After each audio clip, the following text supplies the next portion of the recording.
পার্থে অস্ট্রেলিয়ার বিপক্ষে একটা বড় ব্যবধানে জয় পেয়ে এই বর্ডার গাভাস্কার ট্রফি সিরিজের শুভ সূচনা করেছে ভারত। কিন্তু যতই বড় ব্যবধানে জয় পেয়ে এই সিরিজটা ভালো মতো শুরু করুক না কেন, এই নেক্সট টেস্ট ম্যাচটা যেটা অ্যাডিলেডে অনুষ্ঠিত হতে চলেছে সেটা কিন্তু day night test match, pink বল টেস্ট ম্যাচ হতে চলেছে। তো এই জায়গায় টিম ইন্ডিয়াকে প্রবলভাবে সতর্ক থাকতে হবে। কোনো রকম আত্মতুষ্টি এই জায়গায় আসতে দিলে একেবারেই চলবে না। পার্টিকুলারলি তাদের ব্যাটিং নিয়ে বেশি করে ফোকাস করা উচিত বলে আমি মনে করি। এর আগের যে অস্ট্রেলিয়া সফরে ভারত এসেছিল সেখানে ওই অ্যাডিলেডেই কিন্তু পিঙ্ক বল টেস্ট খেলতে হয়েছিল, আর আমাদের কিন্তু একটা ভয়ঙ্কর অভিজ্ঞতা রয়েছে এখানে। মানে খুব ভালো মতো আমরা একসময় এগিয়েছিলাম, তারপরে ওই মানে একটা ভয়াবহ ব্যাটিং বিপর্যয়ের জন্যই আমাদের ম্যাচটা হারতে হয়েছিল ওই 2020-21 মরশুমে। আমার মনে আছে প্রথমে ভারত ব্যাটিং করে 244 তুলেছিল। একটা সময় তাদের খুব ভালো পজিশন ছিল, 188 রানে 3 উইকেট ছিল সম্ভবত। তখন বিরাট কোহলি আর রাহানে ব্যাটিং করছিল, কিন্তু বিরাট কোহলি ওই জায়গায় রাহানের সাথে একটা ভুল বোঝাবুঝিতে যখন রান আউট হয়ে গেল 74 রান করে, তিনিও একটা খুব ভালো ইনিংস ওই জায়গায় খেলছিলেন। তারপরেই অল অফ আ সাডেন ভারতের ব্যাটিং বিপর্যয় হয়ে গেল, 188 থেকে 244-এ তারা অল আউট হয়ে গেল।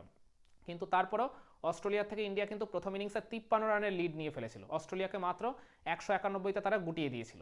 এরপর ওই সেকেন্ড ইনিংসে ভারতের ওই ভয়ঙ্কর ব্যাটিং বিপর্যয় যেটা আমি একটু আগে মেনশন করলাম, ওই মাত্র 36 রানেই অল আউট হয়ে যাওয়া, ওইটার জন্যই কার্যত ম্যাচটা আর কি ভারতকে খুব বাজেভাবে হারতে হয়েছিল 8 উইকেটের ব্যবধানে।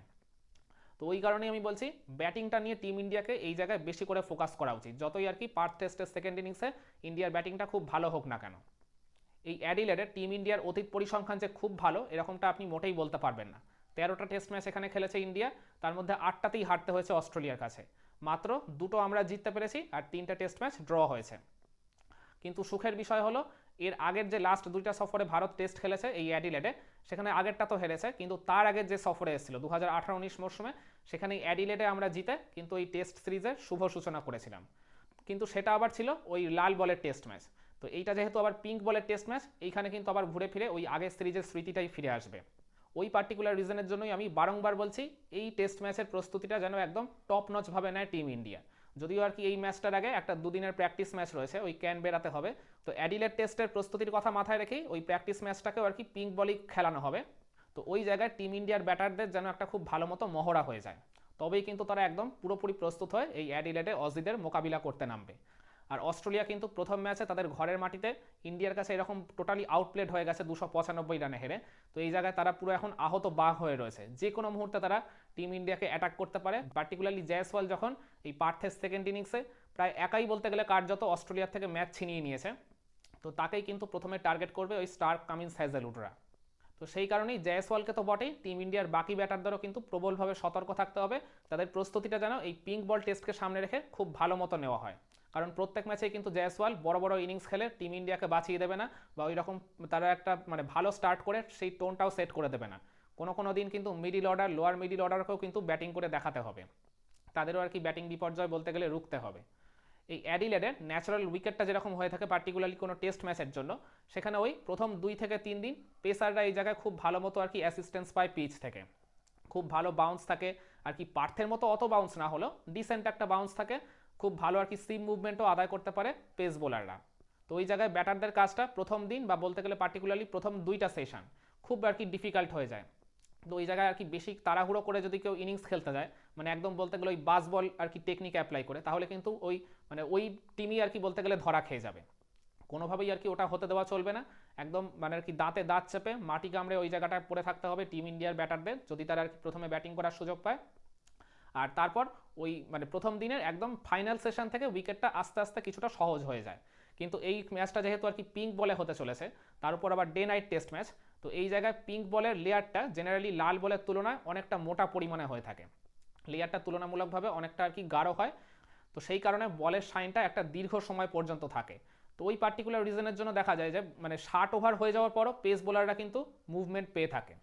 তো এই জায়গায় লাল বলের সাথে এই পিঙ্ক বলের টেস্টের প্রস্তুতিকে কোনোভাবেই মেলালে চলবে না, মানে পুরো একটা ডিফারেন্ট কাইন্ড অফ প্রস্তুতি এখানে টিম ইন্ডিয়াকে নিতে হবে, বা পার্টিকুলারলি তাদের ব্যাটারদের নিতে হবে।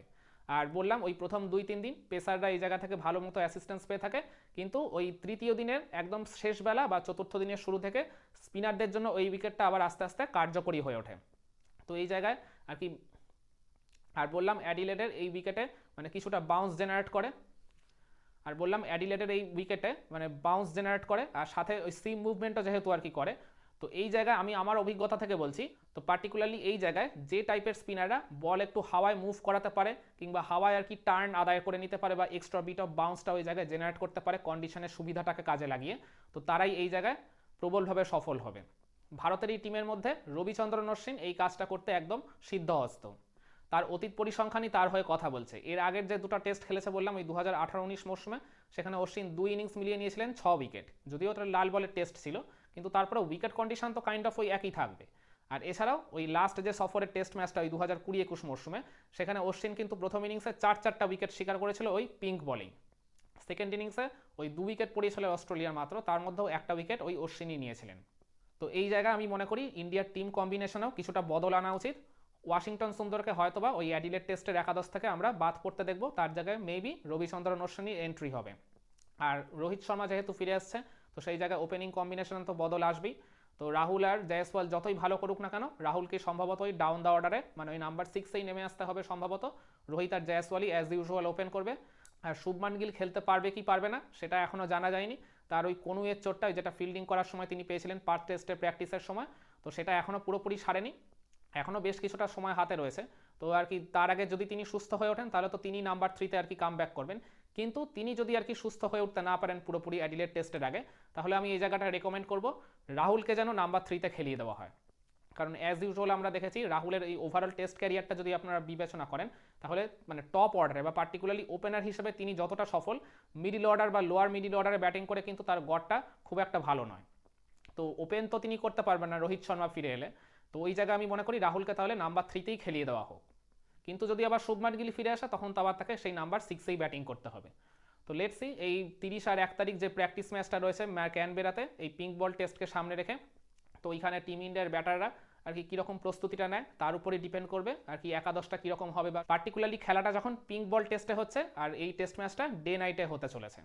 তো টিম ইন্ডিয়ার অ্যাডিলেড টেস্টে খেলতে নামার আগে যে কনসার্নের কথাগুলো বললাম, মানে যে পার্টিকুলার বিষয়গুলো নিয়ে তাদের সতর্ক থাকার কথা আমি এখন যে আপনাদের সাথে শেয়ার করলাম, আপনারা কি একমত আমার সাথে? কমেন্ট করে আপনার মতামতটা জানাবেন নাকি?